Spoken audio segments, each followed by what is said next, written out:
during that bias being bearish. No. You need to get over the concern about being right every single time. You need to put aside also the idea of perfection, because you're not going to have it perfect. You're not going to get in perfectly. You're not going to get out perfectly. You're not going to have the perfect amount of contracts. You're not going to have, the perfect asset. In other words, you may be trading the NASDAQ and the E-mini S&P has a little bit better run and delivers a little bit more. Highly unlikely, but vice versa. You get what I'm saying? So you're always going to find reasons to be wrong. Embrace imperfection. Embrace the idea that you don't have to know everything. You don't have to be right, okay? Being right is not equivalent to being profitable. What they want is, tell me how to get the high of the day when it's bearish and how to get out at the low and get all the move and never take a loss. And avoid when it's going to be a day that goes against me where I feel uncomfortable.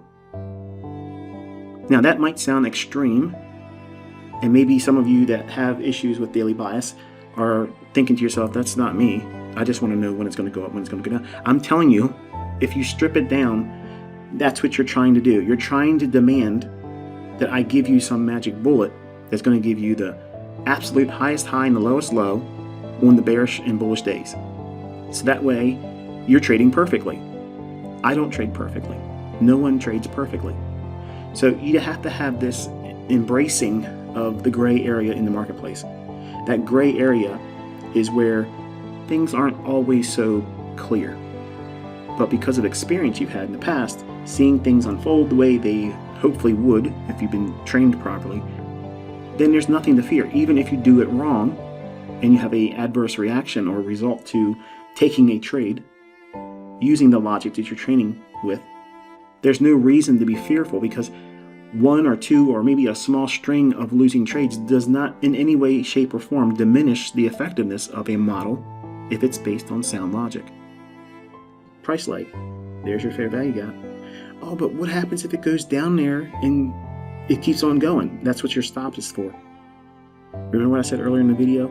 Some of you are so new, okay?